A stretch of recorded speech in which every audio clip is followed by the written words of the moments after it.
ఎందుకంటే యాక్చువల్గా వీళ్ళని మహిళా లేదా గ్రామ వార్డు మహిళా సంరక్షణ కార్యదర్శుల కింద ఇందాక సభ్యులు చెప్పినట్టుగా జీవో నెంబర్ MS నెంబర్ 129 ప్రకారం 2019లో వీళ్ళు నియమించడం జరిగింది అధ్యక్ష. ఓవరాల్గా చూస్తే అధ్యక్ష వీళ్ళు 15,000 మంది రిక్రూట్మెంట్ చేస్తే అధ్యక్ష దగ్గర 13,815 మంది ఈరోజు కార్యదర్శుల కింద మహిళా సంరక్షణ కార్యదర్శుల కింద పనిచేసే పరిస్థితి ఉంది అధ్యక్ష.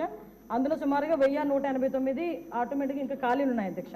అయితే 13,815 మందికి అధ్యక్ష 2021కి వచ్చేసరికి మళ్ళీ జీవో నెంబర్ 60 ప్రకారం చేసుకుని వాళ్ళని ఒక మహిళా రక్షణ కార్యదర్శుల కింద వార్డు లేక గ్రామ మహిళా రక్షణ కార్యదర్శుల కింద మార్చి వాళ్ళకి ఒక సపరేట్ జాబ్ చార్ట్ ఇచ్చారు అధ్యక్ష. జాబ్ చార్ట్లో కూడా అధ్యక్ష చూస్తే పోలీస్ డిపార్ట్మెంట్ ఇందాక కోన రవికుమార్ గారు సభ్యులు చెప్పినట్టుగా ఒక చీఫ్ సెక్రటరీకి ఎన్ని బాధ్యతలు ఉంటాయి అన్ని బాధ్యతలు కూడా ఒక గ్రామ మహిళా సంరక్షణ కార్యదర్శికి అప్పచెప్పడం అన్నది చూస్తేనే అధ్యక్ష వీళ్ళ తాలూకు అవివేకం అన్నది లాస్ట్ గవర్నమెంట్ తాలూకు అవివేకం అన్నది చాలా క్లియర్గా అర్థమవుతుంది అధ్యక్ష. ఎందుకంటే అధ్యక్ష ఈ రోజు మనం ఇక్కడ చూసుకుంటే అధ్యక్ష పోలీస్ డిపార్ట్మెంట్లో ఒక ఉద్యోగం సాధించాలంటే వాళ్ళు శారీరక దారుఢ్య పరీక్షలు వాళ్ళు నెగ్గాలి, రిటర్న్ టెస్ట్లో వాళ్ళ ఎగ్జామ్ పాస్ అవ్వాలి, 9 months ట్రైనింగ్ కఠోరమైన ట్రైనింగ్ ఉంటుంది అధ్యక్ష. కఠోరమైన ట్రైనింగ్ తర్వాతనే ఆ పోలీస్ కానిస్టేబుల్స్ కింద వాళ్ళు అందరూ కూడా బయటకు వచ్చి పోలీస్ డిపార్ట్మెంట్ వర్క్ చేసే పరిస్థితి ఉంటుంది అధ్యక్ష. కానీ వీళ్ళని మహిళా రక్షణ కార్యదర్శి కింద ఏర్పాటు చేసిన తర్వాత కేవలం 2 వారాలు వాళ్ళకి ట్రైనింగ్ ఇచ్చి ఒకటేమో ఒక వారం పోలీస్ డిపార్ట్మెంట్ వాళ్ళు ఇంకొక వారం ICDS డిపార్ట్మెంట్ వాళ్ళు ట్రైనింగ్ ఇచ్చి ఓవరాల్గా చెప్పాలంటే వీళ్ళు గ్రామాల మీదకి వదిలేశారు అధ్యక్ష. వాళ్ళు పంపించిన తర్వాత కూడా వాళ్ళకి ఇష్టాలు కూడా గ్రహించకుండా పోలీస్ డ్రెస్ కూడా వాళ్ళకి వేయటానికి ఇంచుమించుగా పోలీస్ యూనిఫామ్ కూడా వాళ్ళకి వేయాలి అని చెప్పి వాళ్ళు రిస్ట్రిక్ట్ చేస్తే వాళ్ళు కూడా దానికి భయపడి బాధపడి చాలా మంది కోర్టులకు వెళ్ళిన సందర్భాలు కూడా ఉన్నాయి అధ్యక్ష. ఈరోజు కోర్టులో దగ్గర 7 రిట్ పిటిషన్లు మహిళా కార్యదర్శికి సంబంధించి ఆ పోలీస్ డ్రెస్ విషయంలోని కానీ వీళ్ళు జాబ్ చార్ట్ ఒక అవగాహన లేకుండా డబ్బులు ఇచ్చుకొని పెట్టుకున్నాడు కదా. ఆ మేధావులందరూ కలిపి ఆల్రెడీ 12,000 మంది వీళ్ళు పనిచేస్తున్నారు కదా వీళ్ళని వాళ్ళు పోలీసుల కింద కన్వర్ట్ చేసేస్తే వాటిని తగ్గించి వచ్చని ఒక ఉచిత సలహా పడేశారు అధ్యక్ష. దానికి వెనకాతలు ఒక పోలీస్ డిపార్ట్మెంట్ మీద ఒక అవగాహన, పోలీస్ రిక్రూట్మెంట్ మీద ఒక అవగాహన, వాళ్ళ తాలూకా జాబ్ చార్ట్ మీద ఒక అవగాహన ఉండుంటే ఇలాంటి పని చేసి ఉండేవారు కాదు అధ్యక్ష. ఈ రోజు వీళ్ళ పరిస్థితి ఏమైపోయిందంటే వీళ్ళు వెళ్ళి రిపోర్ట్ చేయాల్సింది గ్రామ సెక్రటరీకి రిపోర్ట్ చేయాలి. వీళ్ళ అడ్మినిస్ట్రేటివ్ పవర్స్ ఎక్కడ ఉంటాయంటే పోలీస్ డిపార్ట్మెంట్ దగ్గర ఉంటాయి. వీళ్ళకి జీతం ఇచ్చేదేమో MPDO, లీవ్ ఇచ్చేదేమో MPDO, మళ్ళా తిరిగి ఒకవేళ ట్రాన్స్ఫర్ అవ్వాలంటే డిపార్ట్మెంట్ కలెక్టర్ దగ్గరికి వెళ్ళాలి అధ్యక్ష. అంటే వీళ్ళకి సంబంధించి ఒక అథారిటేటివ్ ఆఫీసర్ ఒకరు కూడా లేక ఇన్ని డిపార్ట్మెంట్స్తో పోనీ పైకి వచ్చిన తర్వాత ఏదైనా పని చేద్దామంటే వీళ్ళు తాలూకా అంటే పైచి ఎంత పెరిగిపోయిందంటే లాస్ట్ గవర్నమెంట్కి వీళ్ళ చేతే తక్కువ జీతాలు ఇచ్చి ఎక్కువ పని చేయించుకుందామని క్రైమ్ ఆఫ్ ఎఫెన్స్ దగ్గర కూడా కాపాడడానికి కూడా వీళ్ళు తీసుకెళ్లాలంట. నాన్ బెయిలబుల్ వారెంట్లకు సంబంధించి వీళ్ళు సపోర్ట్ చేయాలంట. అక్కడికి వెళ్ళి మహిళా సంరక్షణ కార్యదర్శుల కింద మహిళా రక్షణ కార్యదర్శుల కింద అక్కడ ఉన్న అవగాహన కల్పించడం లేకపోతే ICDS సంబంధించి ఏదైనా మిడ్ డే మీల్స్ చూడడం అంతవరకు ఓకే. ఆఖరికి పోలీస్ డిపార్ట్మెంట్కి వాళ్ళ ఇన్వెస్టిగేషన్లోని కూడా వీళ్ళు హెల్ప్ తీసుకొని చేసుకునే పరిస్థితి కనిపించింది. లాస్ట్ గవర్నమెంట్లో చాలా మంది మాతోనే మొరపెట్టుకున్నారు అధ్యక్ష. మేము ప్రతిపక్షంలో ఉండేటప్పుడు పోరాటాలు చేసేటప్పుడు మాకు సెక్యూరిటీ కింద మమ్మల్ని ఆపడానికి సెక్యూరిటీ కూడా కాదు మమ్మల్ని ఆపడానికి ఈ మహిళా కానిస్టేబుల్తో పాటు మహిళా పోలీసులు కూడా పంపించేవారు. మేము అడిగేవాళ్ళం మీరెవరమ్మా మహిళా పోలీసా మహిళా కానిస్టేబుల్ అంటే మహిళా పోలీస్ అండి అని. ఇందులో విషయం ఏంటంటే అధ్యక్ష చాలా మంది అయిపోయిన వాళ్ళు ఉన్నారు.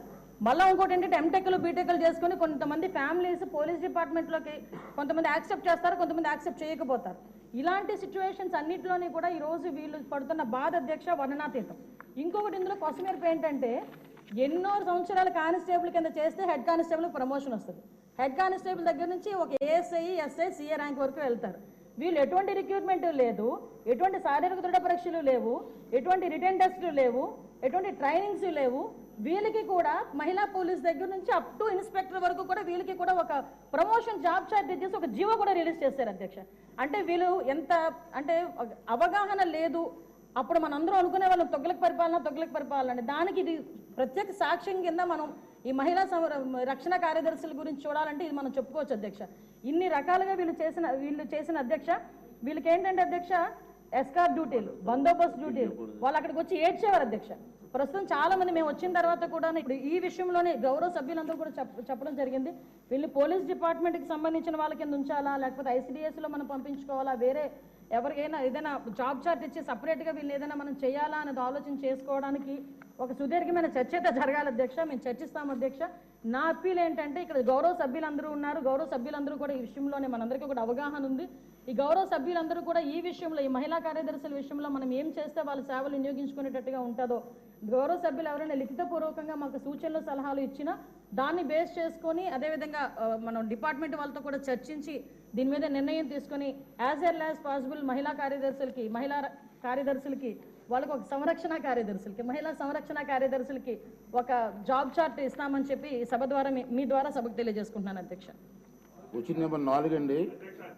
ఈ క్వశ్చన్ దాసరి సుధ గారు, చంద్రశేఖర్ గారు, రూపకాష్ గారు వైసీపీ ఎమ్మెల్యే గారు క్వశ్చన్ ఇచ్చారు, పాపం రాలేదు అని చెప్పి క్వశ్చన్ వాయిదా చేస్తున్నాను. వారి టైం లేదు రవి, ప్లీజ్ కోఆపరేట్ చేయండి. మున్సిపల్ మినిస్టర్ గారు చాలా మేడం గారు చాలా విపులంగా చెప్పారు, మీరు కోఆపరేట్ చేయమండి. ప్లీజ్ చెప్పండి అధ్యక్ష. ప్లీజ్ సార్ చెప్పండి మరి. అధ్యక్ష, మొదటి ప్రశ్నకు సమాధానం సమగ్ర రవాణా ప్రణాళికను తయారు చేయటం అయింది. ఈ యొక్క ప్రణాళికలను కేంద్ర ప్రభుత్వానికి పంపించడం జరిగింది అధ్యక్ష. అక్కడి నుంచి అప్రూవల్ రాగానే దీన్ని టేకప్ చేయడం జరుగుతుంది అధ్యక్ష.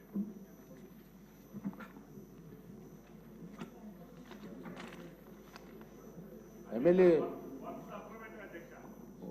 ఉండండి, అయిపోయింది, పాస్ అయిన తర్వాత ఇప్పుడు మీరు కోఆపరేట్ చేయాలి, తప్పదు. పల్లా శ్రీనివాసరావు గారు. ధన్యవాదాలు అధ్యక్ష. అధ్యక్ష, మేము విశాఖపట్నం మెట్రో రైలు పైన వేసినటువంటి ప్రశ్న అధ్యక్ష,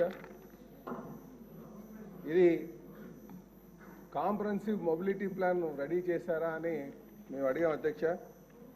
అలాగే ఈ ప్రపోజల్ ఏమైనా సరే సెంట్రల్ గవర్నమెంట్కి ఈ Visakhapatnam metro region development plan మనం పంపించామా అని అడిగినటువంటి ప్రశ్న అధ్యక్ష.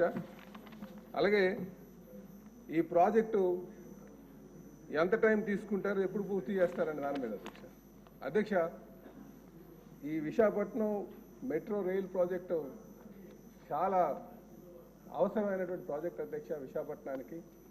ఎందుకంటే విశాఖపట్నం ఒక చిన్న పోర్ట్ సిటీగా, తర్వాత విశాఖపట్నం మున్సిపాలిటీగా, తర్వాత విశాఖపట్నం మున్సిపల్ అర్బన్ డెవలప్మెంట్ అథారిటీగా, తర్వాత ఇప్పుడు విశాఖపట్నం మెట్రో రీజియన్ డెవలప్మెంట్ అథారిటీగా రూపాంతరం చెందింది అధ్యక్ష.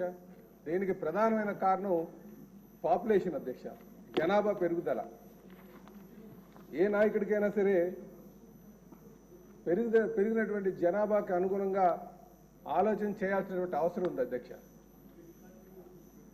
ఇప్పుడు మన విశాఖపట్నానికి సుమారు 22 లక్షలు 23 లక్షల జనాభా అయ్యారు అధ్యక్ష. గతంలో మేము ఒక ప్రాంతం నుంచి ఇంకో ప్రాంతానికి వెళ్లాల్సిన అవసరం వచ్చినప్పుడు